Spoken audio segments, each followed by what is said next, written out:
Marshall Show Radio of, for, and by you, the people.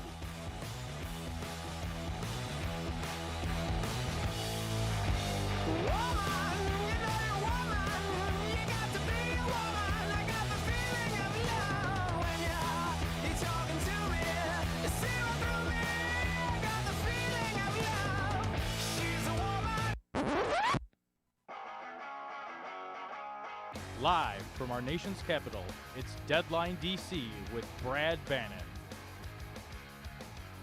Welcome to Deadline DC with Brad Bannon. I'm Brad Bannon, the host of Deadline DC. We have a great show for you today.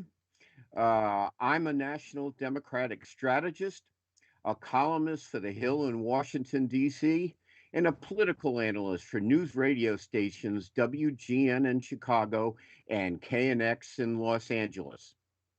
My company, Bannon Communications Research, polls for progressive issue groups, labor unions, and Democratic candidates.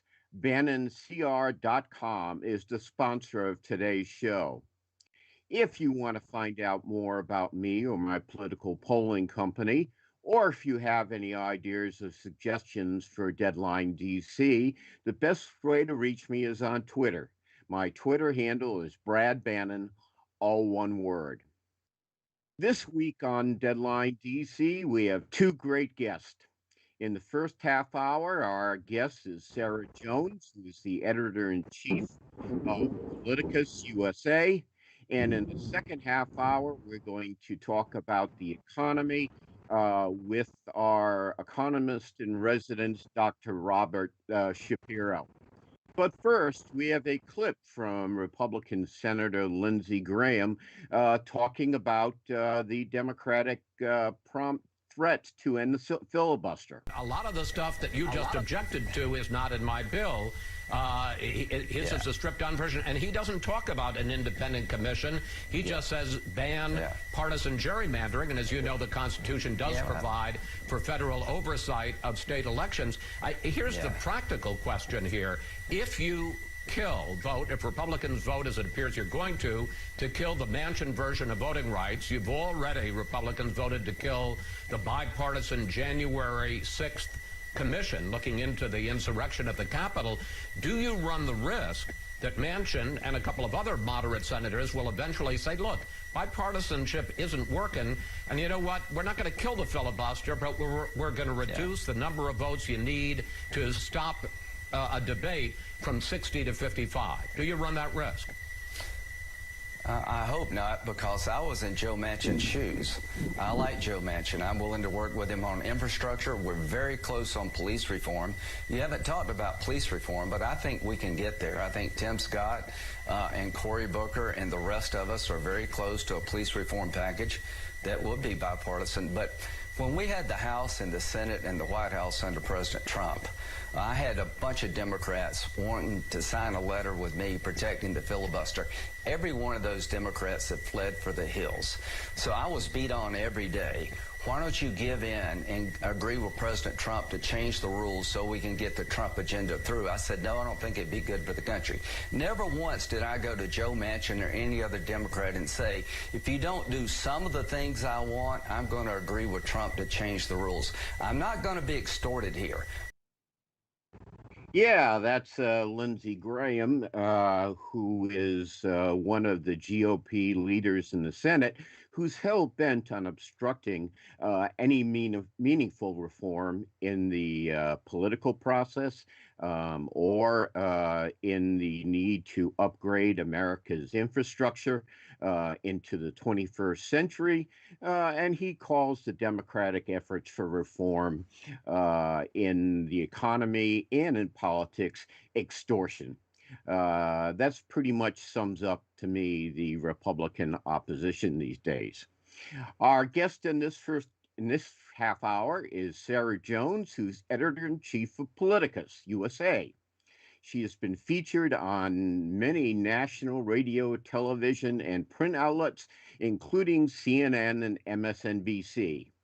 The website for Politicus USA is PoliticusUSA.com. That's PoliticusUSA. USA.com, and their Twitter handle is Politicus-USA. No, just Politicus USA. Sarah's handle at Politicus is Politicus Sarah. Sarah, thanks for joining us today. Let's first talk about Joe Manchin in the filibuster. About a week ago, Senator Manchin mentioned that he would allow the filibuster against the We the People Act to continue. He would not vote to break the filibuster on that important political reform legislation. And then he proposed his own version of the We the People Act.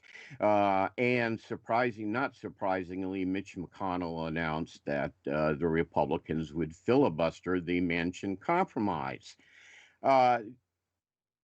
This leaves Joe Manchin in an awkward position. He's also always talking about the need to work on a bipartisan basis. And that's why he wants to preserve the filibuster.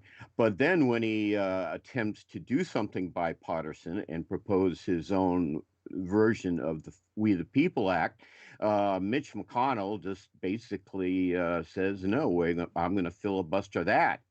Do you think at some point Joe Manchin will realize that his hopes for bipartisanship with people like Lindsey Graham and Mitch McConnell are just pointless dreams, and he'll move to the reality that to get this country moving again, we're going to have to get rid of the filibuster? Or is that just a pipe dream? I'm hoping that I don't see him getting rid of the filibuster, but I'm hoping he will finally see that they need to do a filibuster carve out on the Voting Rights Act, and I think that he's in a really bad position. I'm not defending what he's doing, because if we don't get some voting rights passed, I'm very concerned about where the country's going. But he's in a really bad situation. He is the only statewide elected Democrat in West Virginia, which is on the short list of the most Republican state in the country. But I do like what we see with Chuck Schumer. He's trying to show Manchin by using a playbook from Harry Reid, staging a bunch of votes on popular legislation that Republicans are blocking to show these Democratic holdouts that Republicans aren't going to work with them.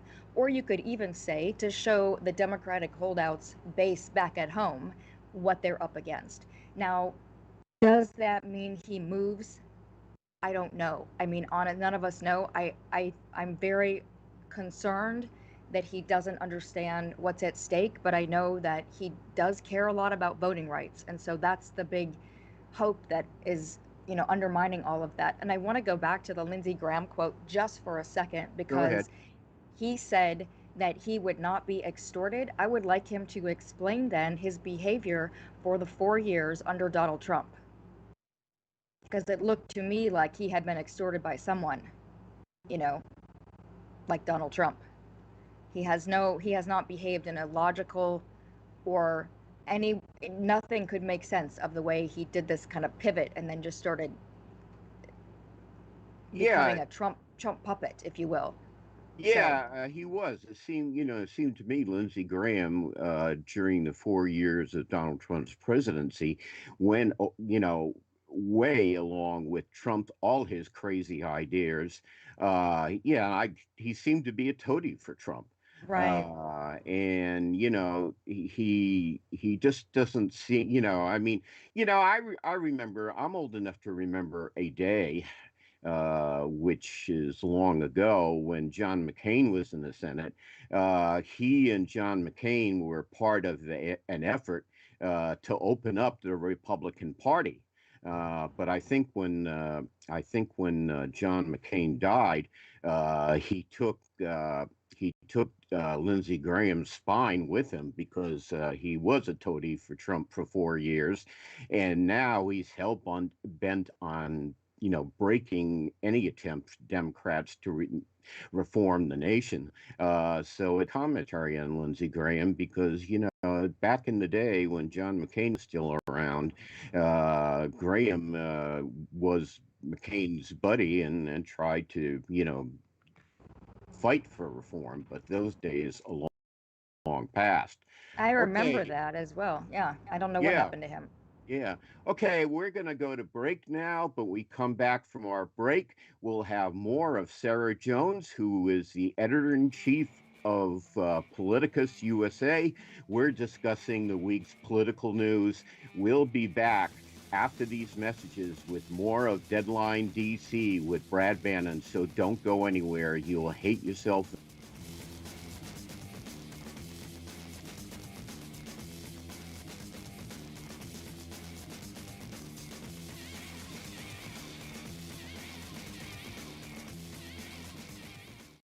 I want to get back to seeing my grandbabies every Sunday and smile.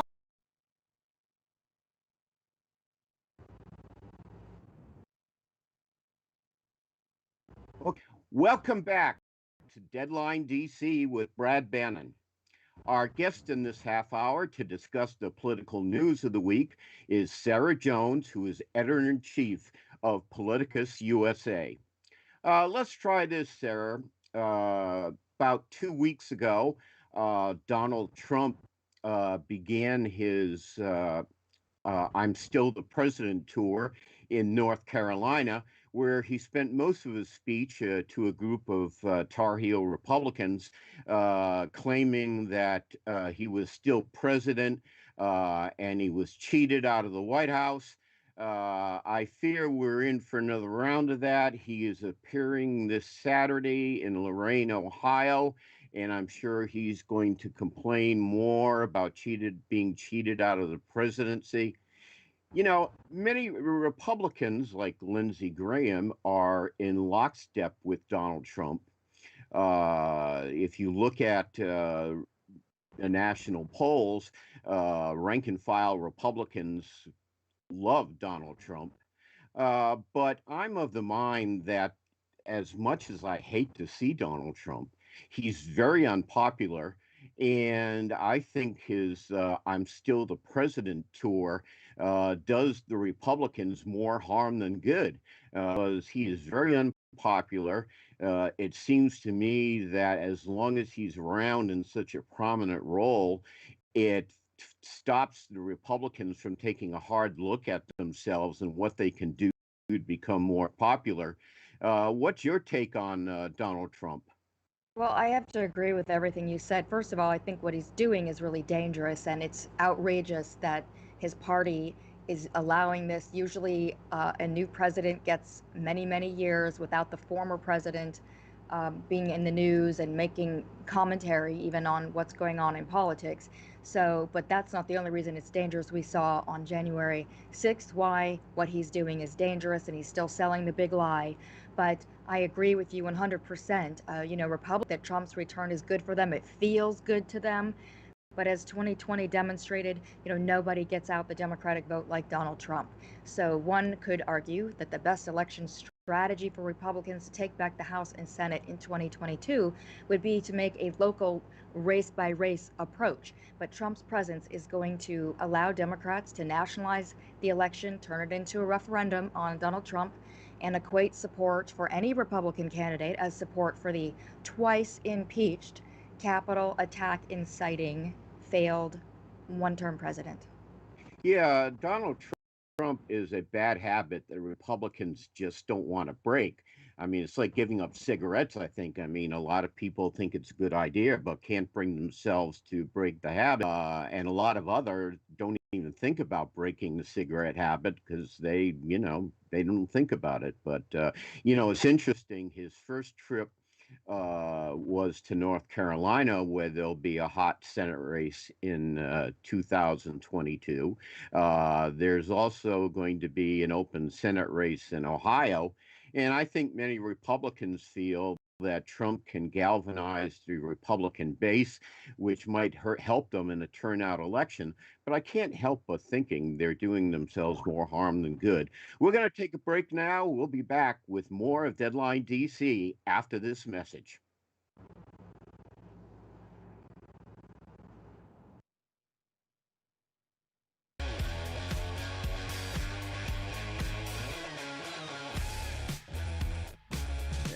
Welcome back to Deadline DC with Brad Bannon. We're welcoming back our radio audience.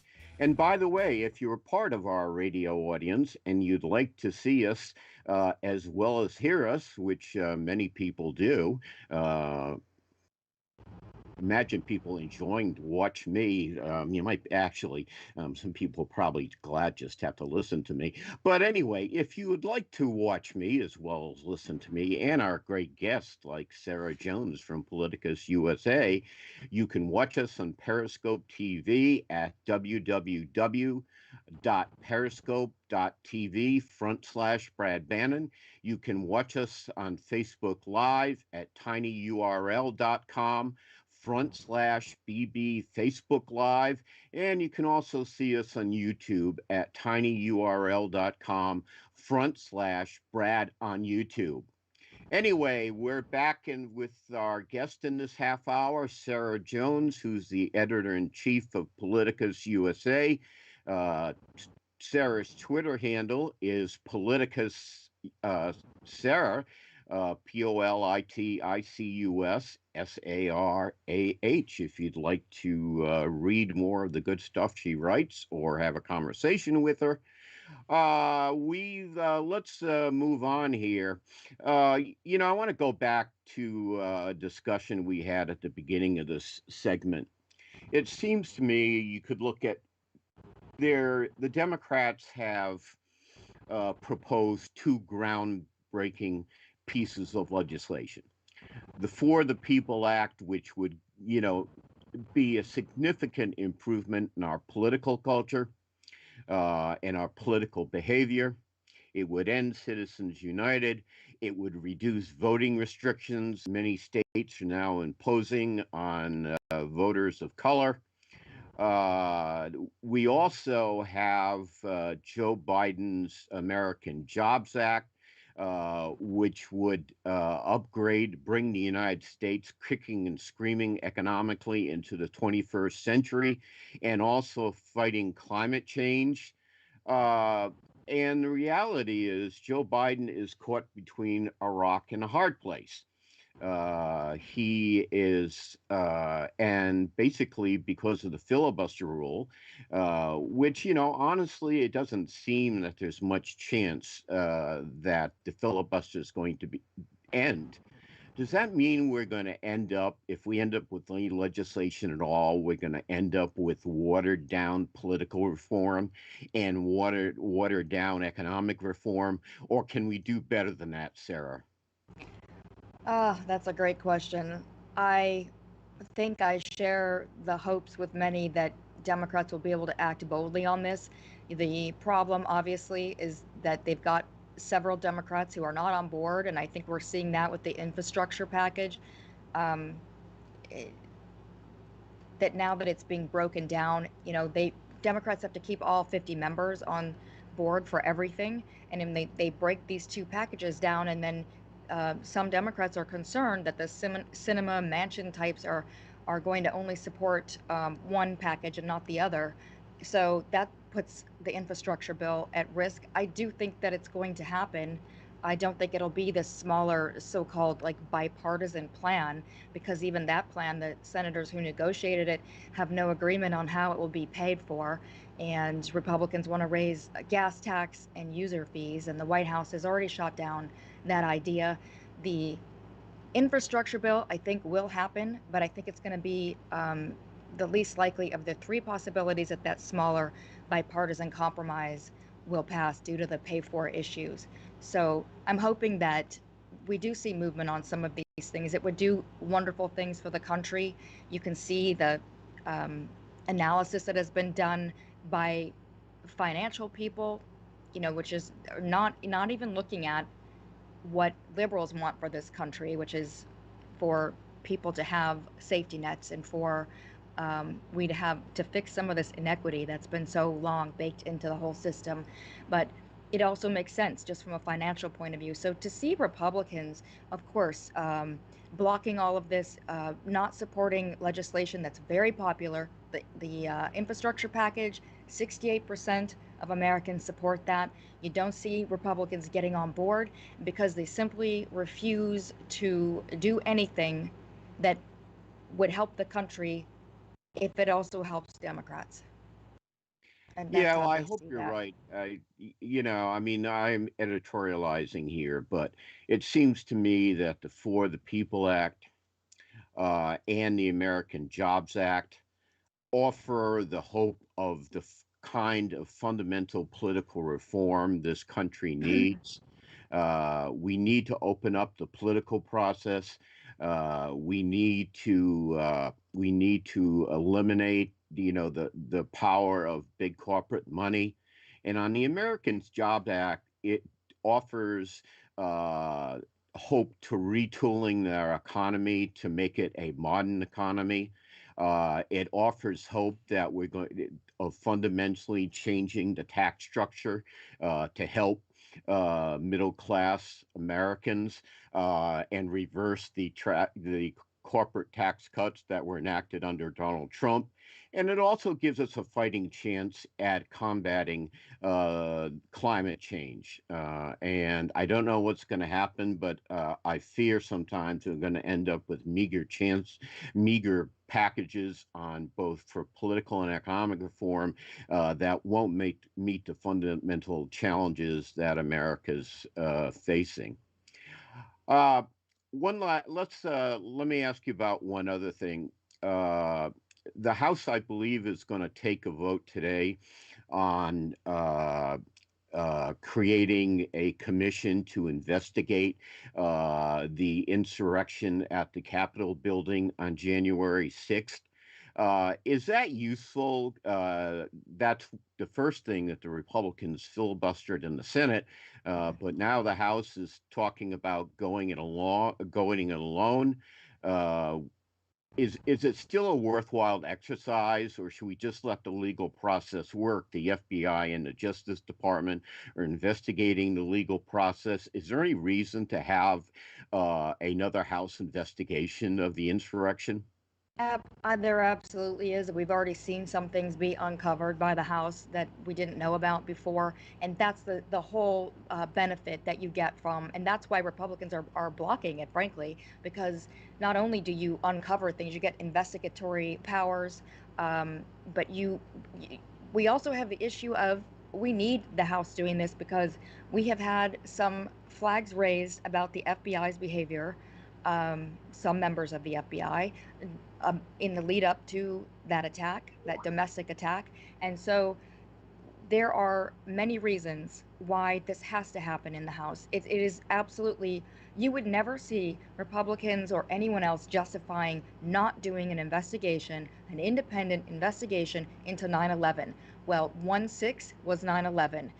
It was planned here domestically. That doesn't make it any less threatening. In fact, I would say, I mean, that 1/6, the whole plan was to overthrow our democracy.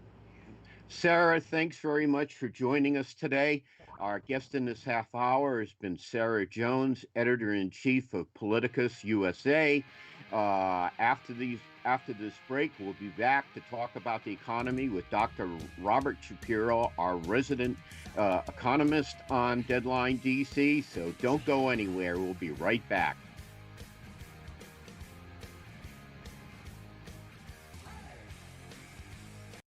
Hey, Dad, how do airplanes fly? What's in this box? Can I touch this? Where does sand come from? Is this tree good for climbing? What happens if I mix these two things together? How are babies made? What does this thing do? Kids are curious about everything, including guns. Talking to them about gun safety in your home is a good first step, but you can do more. Always keep your guns locked, unloaded, and stored separately from ammunition. Storing your guns securely is the best way to prevent family fire, including unintentional shootings. For more information on safe gun storage and ways to keep your family safe, visit endfamilyfire.org. That's endfamilyfire.org. What do we keep in the attic? What's this thing called? Can I ride my bike backwards? Like I said, kids are curious. It's up to us to keep them safe. Brought to you by End Family Fire, Brady, and the Ad Council. Right now, our country feels divided, but there's a place where people are coming together. I gotta tell you, I was nervous to talk to someone so different than me. Me too, but I'm glad we are.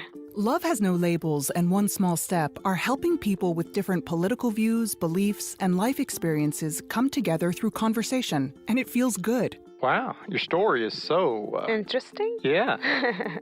When people actually sit down, talk, and listen to one another, they can break down boundaries and connect as human beings. At lovehasnolabels.com/onesmallstep, you can listen to amazing, life-changing conversations and find simple tools to start a conversation of your own. I know one thing. This conversation gives me hope. It gives me a lot of hope, too. Take a step toward bringing our country and your community together by having the courage to start a conversation at lovehasnolabels.com/onesmallstep. A message from StoryCorps, Love Has No Labels, and the Ad Council. The past year proves that a lot of conventional economic wisdom is neither true nor wise. For example, we don't have the money. The power elites tell us it would be nice to do the big-ticket reforms America needs, but the money just isn't there. Then a pandemic slammed into America, and suddenly trillions of dollars gushed out of Washington for everything from subsidizing meat packers to developing vaccines, revealing that the money is there. We can't increase the federal debt. Yet, Trump and the Republican Congress didn't hesitate to shove the national debt through the roof in 2017 to let a few corporations and billionaires pocket a $1 trillion tax giveaway. So, if those drunken spenders can use federal borrowing to make the likes of Amazon and Zuckerberg richer, we can borrow funds for such productive national needs as infrastructure investment and quality education for all. The rich are the makers who contribute the most to society. This silly myth quickly melted right in front of us as soon as Senor Coronavirus arrived, making plain that the most valuable people are nurses, grocery clerks, teachers, postal employees, and millions of other mostly low-wage people. So let's capitalize on the moment to demand policies that reward these grassroots makers instead of Wall Street's billionaire takers. Tax cuts drive economic growth for all. They always claim that freeing corporations from the burden of taxes will encourage CEOs to invest in worker productivity, and voila, wages will miraculously rise. This scam has never worked for anyone but the scammers, and it's now obvious to the great majority of workers that the way to increase wages, is to increase wages. This is Jim Hightower saying, percolate up economics works, trickle down does not.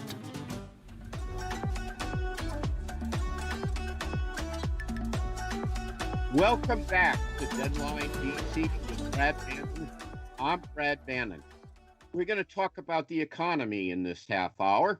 We're going to start the half hour off with a clip from Vice President Kamala Harris talking about reimagining the economy. As we begin to emerge from the pandemic, we have the opportunity to take stock of where we've been and where we're going.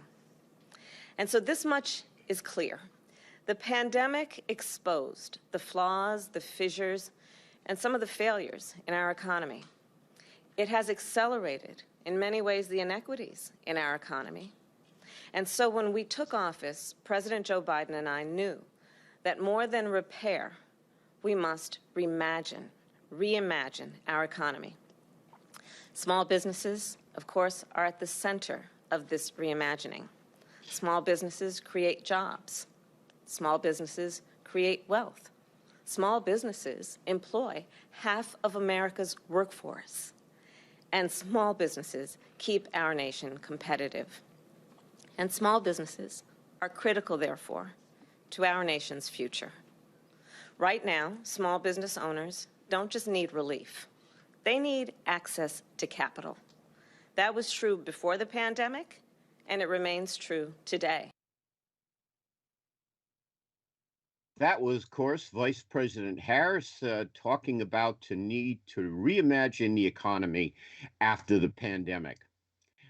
This half hour of Deadline DC is brought to you by my company, Bannon Communications Research, which polls for progressive issue groups, labor unions, and Democrats. The U.S. Senate is the place where dreams go to die. The roadblock to President Biden's visionary plan to build back America better is really an obstacle to unlocking the vast potential of the United States. The failure to pass the Comprehensive American Jobs Act would mean acceptance of a meager package of road and bridge repairs that would not meet the grave challenges that face the United States. The Senate would squander an opportunity to guarantee the health and future of our economic prosperity if it refuses to follow the president's lead and makes fundamental changes to the way the nation does business in the 21st century. The Senate grinds on slowly, but the world is moving forward at warp speed and is not waiting for the Senate to catch up. You can read the rest of this column and all my columns to the Hill at muckrack.com/Brad-Bannon. Our guest in this half hour is Dr. Robert Shapiro, Chairman of Sonecon, an economic advisory firm, and he is a senior fellow at the McDonough School of Business at Georgetown University. He is an internationally known economist who has advised several prominent Democrats on economic policy. He was Under Secretary of Commerce for Economic Affairs in the Clinton administration. His website is www.sonecon.com. That's SONECON.com. And his Twitter handle is Rob Shapiro, all one word. Dr. Shapiro, thanks for joining us again on Deadline DC to talk about the economy. First of all, President Biden, I always feel a need to say President Biden so no one's thinking I'm talking about Donald Trump. But anyway, President Biden tweeted today that the Federal Reserve is expecting 7% growth for the year, which is higher than its earlier forecast of 5%. What does that mean for us? Well, certainly in the short term, what it means is rising incomes and rising employment, rising wages and salaries, increased wealth. It is in itself all good. But in economics, it's never that clear cut. No, it never is. We have some really major challenges.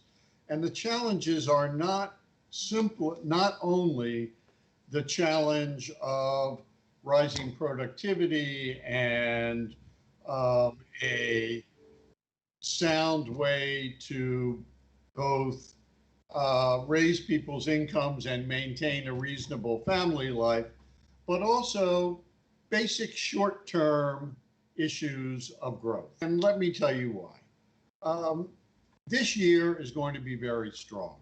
We are still coasting, frankly, on two things. One is reopening of more businesses, and two is the very large checks that 90% of households received in December and March. Together those checks are about $800 billion with the expanded unemployment benefits. Those checks are in our rearview mirror now. That's not going to happen again. The expanded unemployment benefits are in our rearview mirror. Now, that in itself would not be a problem because the economy is normally strong. Here's the problem. In the face of the pandemic, American saving rates skyrocketed. They went from 7.5% to nearly 19% on average over the past year. That's 19% of people's disposable incomes that came out of spending. The reason the economy didn't collapse in the face of that was those checks and the expanded unemployment benefits. It allowed people to do this precautionary savings because nobody knew if the pandemic might cost them their jobs or their health. And so they were saving to be sure they could cover their rent and food or mortgage payments. So the government savings preserved spending while allowing people to save. The question is, how long will the high savings rates persist? If they persist and we don't have more stimulus, which is to say the president's infrastructure program, that's a recipe for a lackluster expansion in 2022 and 2023. Just the kind of weak expansion that set the stage for Donald Trump's election in 2016. So this is not simply a matter of distribution. This is a matter of the fundamental direction of the economy in the face of unprecedented savings. The last time we saved at this rate, it's the highest saving rate since World War II. So that's a very long time. That's 75 years. Now, after World War II, saving rates came down, though they remained high for the first year. They came down, and that could happen again. But if you're going to believe that, you have to believe that millennials and X generation and late boomers are going to behave the same way that their grandparents and great-grandparents behaved. That may happen or it may not. So in addition, we probably need to encourage people to spend. And there are lots of ways we can do that that are good for the economy, good for our climate, for example. The tax credit for electric vehicles is it's already expired for GM and Tesla. It will soon expire for Ford. We could extend it to all electric vehicles for another 2 years. We could expand the tax credit for solar panels to cover all energy saving home improvements. There are lots of things we can do. But look, I'm delighted with everybody that the outlook for this year is strong. But we have to look beyond this year. We have to look at the basic dynamics of the economy. And the basic dynamics of the economy say that we haven't done enough yet. Okay. Our guest in this half hour is Dr. Robert Shapiro, who's with us to talk about the economy and the need to keep pushing on the economy. When we get back from this break, we're going to talk more about President Biden's American Job Act and the meager Republican substitutes. So don't go anywhere. We'll be back with more of Deadline DC with Brad Bannon after these messages with noted economic expert Dr. Robert Shapiro. So you're not going to want to miss this. Stay tuned. We'll be back after these messages.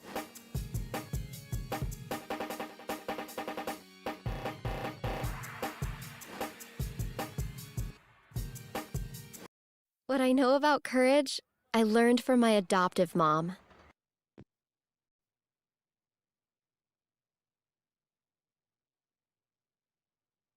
Welcome back to Deadline DC with Brad Bannon. Our guest in this half hour is Dr. Robert Shapiro, noted economist, and we're here to talk about the state of the economy, Joe Biden's American Jobs Act. Let me ask you, from what I've seen, the Republicans are objecting to President Biden's job package on a couple of fronts. First of all, they say, and I think you just, dealt with this, that why need do anything? The economy is, popping. Things are, getting better. So why mess with success? And, the other thing they bring up is that there's now, I read a lot of talk about the the ravages of inflation, where if we pump too much money in the economy, it's going to hyperventilate, and we'll be carrying around dollar bills in wheelbarrows like they did in the Weimar Republic to buy a loaf of bread. Why don't you talk about the inflation? Is there a danger of the economy hyperventilating with all, especially if with the income that comes from President Biden's job package, if it passes? Is there any chance? Yes. Is there a strong chance or a more likely than not chance? No. The fact is, we have been running wildly expansionary fiscal and monetary policies for a decade, and we had virtually no inflation. We did see a jump in inflation as the economy opened up, but that was a classic case of demand, lots of pent-up demand, and the supply not being there because businesses were just beginning to ramp up. So most economists believe, including Janet Yellen, that this bump up in inflation is temporary. And we are actually seeing some evidence of that. Inflation appears first in what's called commodity prices, the prices of the things which go into making other things. So, for example, lumber and metals. These are basic commodities. Also, wheat and corn and meat. The fact is that lumber prices, for example, which shot up, are now falling very sharply. We've seen the same phenomenon in a lot of food commodity prices. So there is no evidence yet that we have inflation that would be kind of self-perpetuating. Well, that's good. That's good news, Dr. Shapiro. We're going to go to break now, but when we come back from break, we'll talk more about the economy with noted economist Dr. Robert Shapiro. We'll be back after these messages with more of Deadline DC with Brad Bannon, so you'll be making a big mistake if you don't stay tuned. We'll be right back after this message.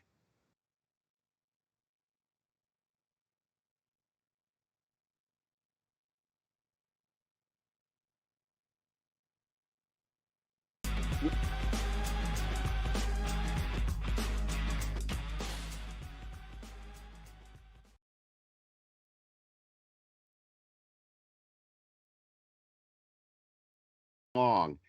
Now, correct me on the details if I've got this wrong, Rob.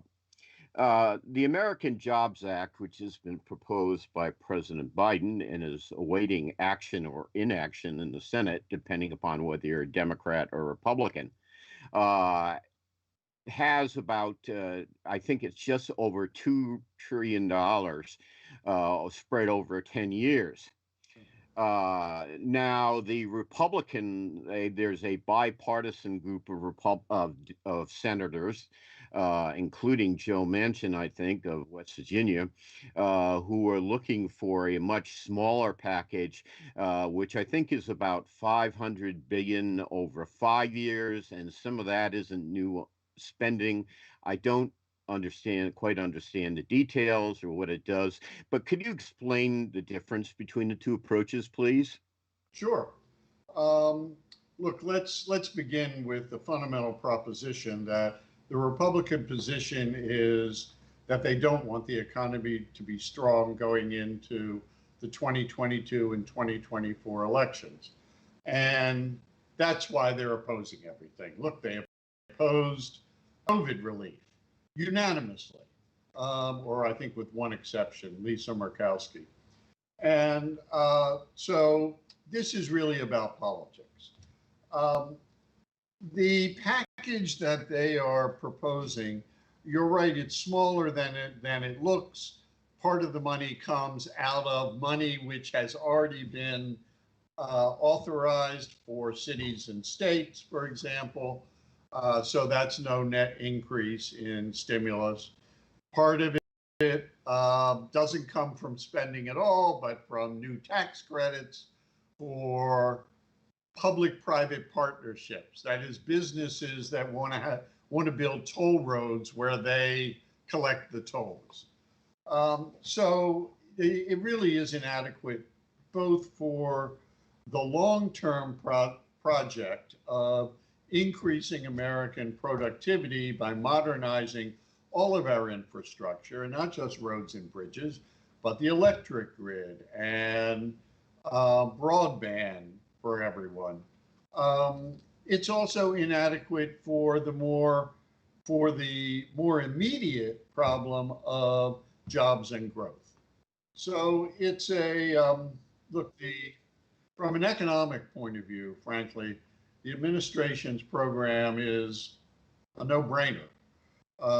It supports jobs, it supports demand at a time of very high saving, and it lays the foundation for long-term income growth for everyone by making the economy more efficient.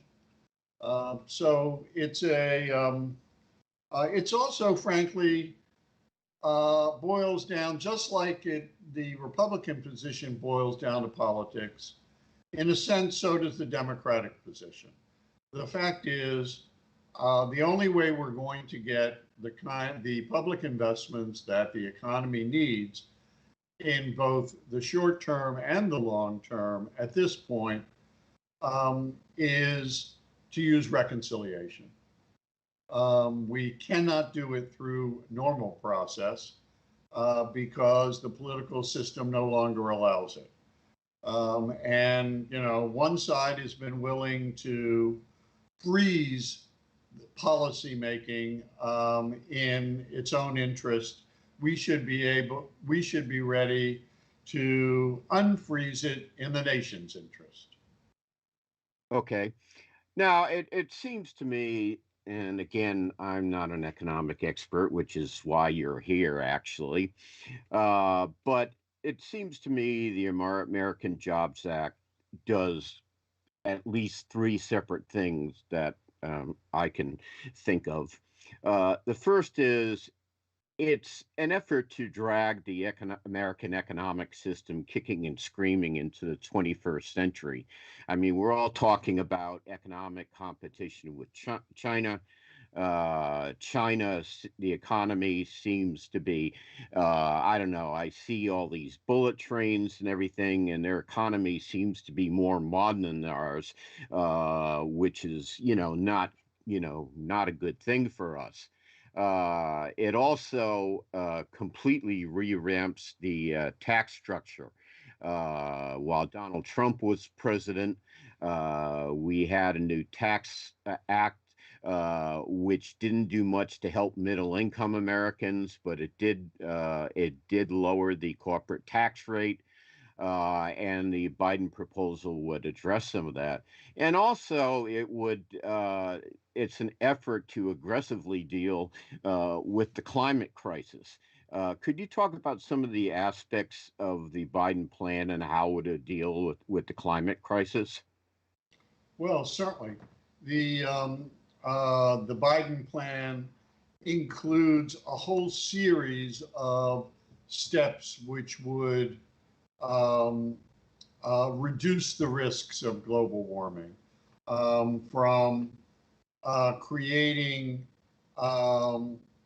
tens of thousands of electric charging stations around the country in order to accelerate the adoption of electric vehicles, to raising efficiency standards, raising fleet fuel standards, and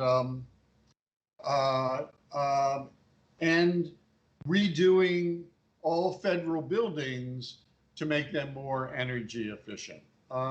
It is frankly only the first steps that we need to take in this direction. But they're the first necessary steps in order to get to the next steps. The choice here is, do we begin to make progress or do we fall further behind? Not do we solve the climate crisis. It's not going to solve the climate crisis. It's the first step to doing that, not the last step. And the fact is, we have kind of two economies. One is, in certain respects, we are by far the most advanced economy in the world. And that is certainly true through a range of technologies, and particularly technologies that are either grounded in biotechnology and grounded in the internet.